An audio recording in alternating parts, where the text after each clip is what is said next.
নমস্কার বন্ধুরা, কেমন আছেন? আই হোপ সবাই ভালোই আছেন।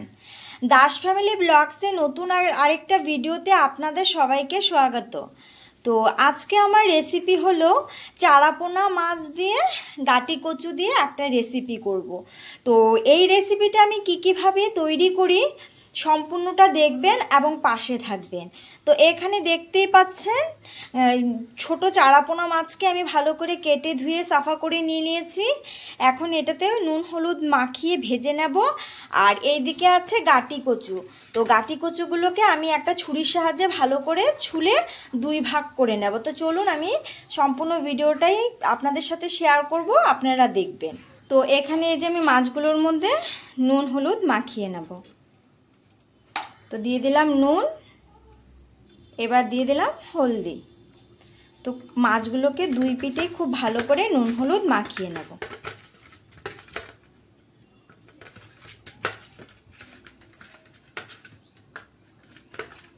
তো হয়ে গেছে আমার নুন হলুদ মাখানো। এদিকে একটা কড়াই চাপিয়ে দিয়েছি, কড়াইটা বেশ গরম হয়ে গেছে। এবার এতে আমি তেল দিয়ে দেব মাছটা ভাজার জন্য। তো দিয়ে দিলাম তেল। তেলটাকে সামান্য একটু গরম হওয়ার জন্য অপেক্ষা করব। তেলটা তো গরম হয়ে গেছে, এবার এক এক করে মাছ ছেড়ে দেব।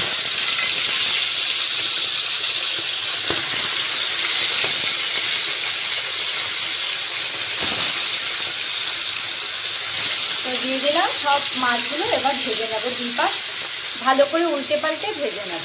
এইদিকে তো মাছগুলো ভাজা হচ্ছে, আমি ততক্ষণে গাটি কচুগুলোকে কেটে নিই। তো এই যে এইভাবে একটা ছুরির সাহায্যে আমি চেঁচে নেব। দেখতে পাচ্ছেন খুব সহজেই গাটি কচুর খোসাটা ছেড়ে যায়। তারপর এইভাবে দুই ফালতি করে নেব। দেখতে পাচ্ছেন? তো এইভাবে দুই ফালতি করে সমস্ত গাটি কচুগুলোকে আমি কেটে নেব। এইদিকে মাছটা ভাজি হতে হতে আমি গাটি কচুগুলোকে ভালো করে কেটে ধুয়ে সাফা করে নিয়ে নিয়েছি। আর এইদিকে মাছগুলো ভাজা হয়ে গেছে, এখন নামিয়ে নেব। নামিয়ে এই গামলাটায় রেখে দেবো। মাছগুলো তো নামিয়ে নিয়েছি। সে মাছ ভাজা তেলে এখন কিছু কালো জিরা দিয়ে দেবো। দিয়ে দিলাম কালো জিরে। কালো জিরেটা ভালো করে ফুটে গেছে। এবার কেটে রাখা গাটি কচুগুলোকে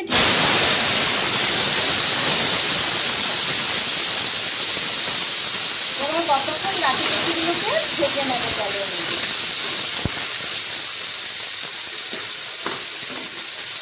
যতক্ষণ না গাটি কচুগুলো ভাজা হচ্ছে ততক্ষণে আমি মশলাটা রেডি করে নেব। তো মশলার জন্য এখানে আমি নিয়ে নিয়েছি বড় সাইজের একটা পেঁয়াজ, 2-4 কোয়া রসুন, তারপর নিয়েছি আদা, আর ঝালের জন্য নিয়েছি কাঁচা লঙ্কা। এখন এগুলোকে পেস্ট করে নেব। ততক্ষণে একটু ভাজিটা আবার বেড়ে দিই।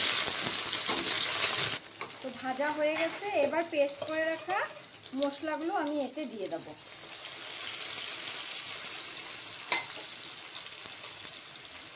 তারপর দিয়ে দেব একটু ধনের গুঁড়ো, তারপর দিয়ে দেবো জিরের গুঁড়ো, তারপর সামান্য একটু দিয়ে দেব লাল লঙ্কার গুঁড়ো, একটু দিয়েছি, বেশি দিইনি। তারপর 1 চামচের মতো হলদির গুঁড়ো দিয়ে দেবো। দিয়ে দিলাম হলদির গুঁড়োটাও। এবার সব মশলাগুলোকে ভালো করে কচুটার সাথে বয়েল করে নেব। ও তার আগে দিয়ে দেবো স্বাদ মতো নুন। তো এই যে স্বাদ মতো নুনটাও আমি দিয়ে দিলাম। বেশ কিছুক্ষণ মশলাটা ভেজে নিয়েছি। এবার একটা টমেটো এতে ছেড়ে দেব। পাতলা পাতলা করে আমি টমেটোটা কেটে রেখেছিলাম, টমেটোটাকেও ছেড়ে দিলাম। এবার খুব ভালো করে মশলাটাকে বয়েল করে নেব। সব মশলা তো দিয়ে দিয়েছি। এবার কিছুক্ষণ কচুগুলোকে সিদ্ধ হওয়ার জন্য একটা ঢাকা দিয়ে দেব। তো ঢাকা দিয়ে এভাবে 10 মিনিটের মতো আমি একদম লো ফ্লেমে কচুগুলোকে সিদ্ধ করে নেব।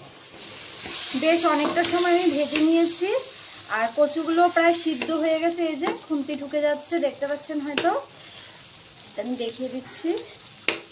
আরে বাবা, পিছলে যাচ্ছে কেন? এই যে দেখতে পাচ্ছেন। তো এখন আমি ঝোল দিয়ে দেবো, মাপ মতো ঝোল দিয়ে দেবো। বেশি ঝোল রাখবো না, মাখা মাখা টাইপের হবে, তাই অল্প ঝোল দিয়ে দিয়েছি।